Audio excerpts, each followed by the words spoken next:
Salut les enfants, j'espère que vous allez bien. On se retrouve dans cette vidéo pour corriger les activités de la page 70, cahier d'activité numéro 2 bien sûr.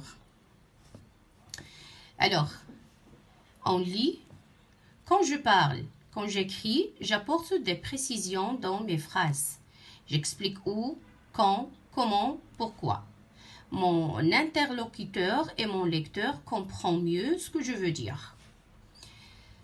Ça veut dire, la partie qui répond aux questions où, quand, comment, pourquoi précise toute ma phrase. Elle complète le sens de ma phrase. Et il faut rappeler bien qu'il ne faut pas toujours attendre qu'on nous pose des questions pour donner les informations qui permettent de bien comprendre. C'est clair les enfants? Alors on complète les exemples de la règle. Je souligne la partie de la phrase qui répond aux questions. Ou la partie qui répond à cette question indique le lieu. Tom et Isée habitent où? À la campagne. Quand on cherche la réponse ou bien la partie qui indique le temps. Le départ de l'avion est prévu quand? À 8 heures. La question comment? On cherche la manière. Beaucoup d'élèves vont à l'école comment? Comment vont-ils à l'école? En bus. Pourquoi? On cherche la cause. Les volets claquent. À cause de quoi? Les volets claquent. Pourquoi? Les volets claquent à cause du vent. C'est bien. Alors, passons à la première consigne. Je souligne la bonne couleur les parties de la phrase qui répondent aux questions. Puis, je supprime ces parties et j'écris la phrase qui reste. Observez bien les questions.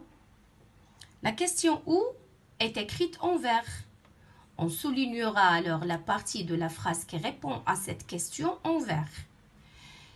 La question « comment » est écrite en noir. On soulignera la partie de la phrase qui répond à cette question en noir. D'accord? Et pour répondre à la question « où », on doit chercher la partie de la phrase qui nous dit, voilà notre phrase, qui nous dit où l'explorateur avance. L'explorateur avance à petits pas dans le tunnel sombre et étroit. Alors, où? L'explorateur avance où? Avance dans le tunnel sombre et étroit. On souligne cette partie en vert.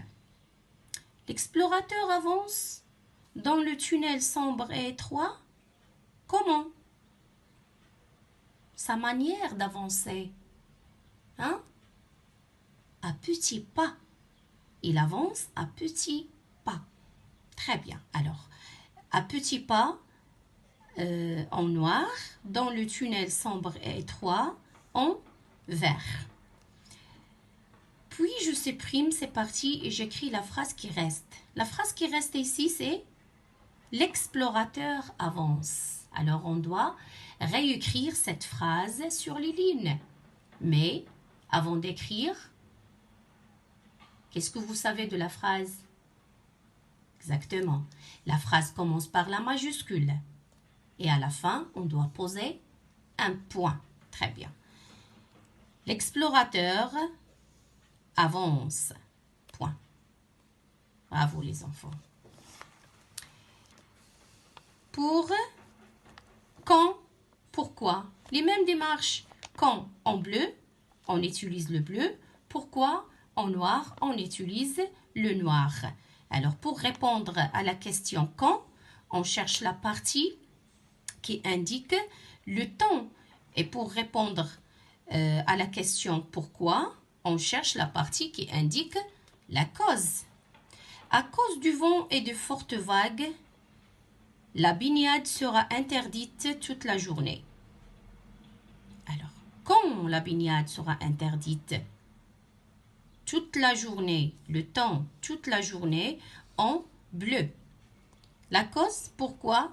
Voilà, on a déjà l'expression à cause. Alors, à cause du vent et de fortes vagues, je souligne cette partie en noir. Et bien sûr, je réécris la phrase qui reste. La baignade sera interdite. Qu'est-ce qu'on a dit au début? La phrase commence par la majuscule et se termine par un point. La baignade sera interdite. La majuscule et le point. Bien sûr, le même travail ou bien les mêmes démarches. Pourquoi, où, quand, où, pourquoi. Le bleu, le vert, le noir. Pendant l'hiver, les ours restent dans leur tanière pour se protéger du froid. Les ours restent quand? Pendant l'hiver, le bleu. Où? Pendant l'hiver, les ours restent où? Ils restent dans leur tanière, le vert. Pourquoi? Pourquoi ils restent dans leur tanière? Pour se protéger du froid. C'est la cause. Alors, en noir.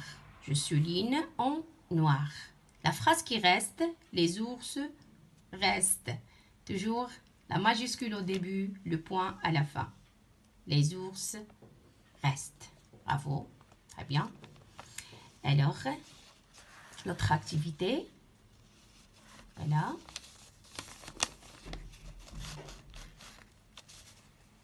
J'indique la question, puis je réponds à la même question avec un autre groupe de mots. Le chat est assis sur le toit. Cette partie, sur le toit, répond à la question. Le chat est assis où? Hein? Alors, cette partie répond à la question où? Sur le toit répond à la question où? Je réponds à la même question avec un autre groupe de mots. Alors, le chat est assis où? Sur le toit. Ou bien, le chat est assis sur la chaise. Le chat est assis à côté de moi. Le chat est assis sous la table. Le chat est assis devant la porte. Et ainsi de suite. Mais il ne faut pas oublier le point à la fin. D'accord? La deuxième phrase, la bibliothèque sera fermée la semaine prochaine. La bibliothèque sera fermée quand? La semaine prochaine. Alors, réponds à la question quand? La semaine prochaine. Une expression ou bien des mots qui indiquent le futur. Et voilà ici, on a le verbe conjugué au futur. C'est le verbe être au futur. La bibliothèque, le groupe nominal, on peut le remplacer par, alors c'est féminin, par le pronom elle. Elle sera fermée la semaine prochaine. Alors, je réponds à la même question avec un autre groupe de mots. La bibliothèque sera fermée quand? La semaine prochaine. Ou bien, la bibliothèque sera fermée pendant les vacances. La bibliothèque sera fermée demain. La bibliothèque sera fermée à 18 h. Alors, ce que je veux dire, qu'il faut trouver des expressions qui indiquent le futur. D'accord?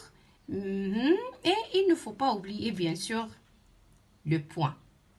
Bravo les enfants, et très bien, et bon courage.